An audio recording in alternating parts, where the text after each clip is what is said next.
Hello Andy, I am Dr. Vasudeva Jowadi, consultant trauma and joint replacement surgeon at Citizens Hospital, Hyderabad. What is the age to undergo total hip replacement? ఈ total hip replacement అనేది ఏజ్తో సంబంధం లేదండి. Problem ఉన్నప్పుడు surgery చేయించుకోవాలి. అదే మనకు total knee replacement అనుకోండి, కీళ్ళ మార్పిడి అనుకోండి, మోకాళ్ళ మార్పిడి, దానికి మాత్రం ఒక సర్టన్ ఏజ్ ఉంటుంది. మనం వెరీ యంగ్ పేషెంట్స్కి టోటల్ నీ రిప్లేస్మెంట్ చేయము. ఒక 55 ఇయర్స్ 65 ఇయర్స్ వాళ్ళకి మాత్రమే ఆర్థరైటిస్ ఉన్న వాళ్ళకి టోటల్ నీ రిప్లేస్మెంట్ చేస్తాం.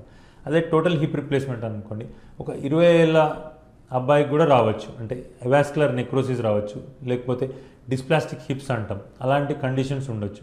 వాళ్ళకు కూడా నడక చేసేటప్పుడు బాగా ఇబ్బంది రావడము, నొప్పి రావడము, కాలు పొట్టిగా అయిపోవడం, అలా ఉంటే టోటల్ హిప్ రిప్లేస్మెంట్ చేస్తాం. ఇదే మనకి 65 ఇయర్స్ లేకపోతే 80 ఇయర్స్ వాళ్ళకు కూడా ఆర్థరైటిస్ వచ్చినప్పుడు ఇట్లాంటి టోటల్ హిప్ రిప్లేస్మెంట్ చేస్తామండి.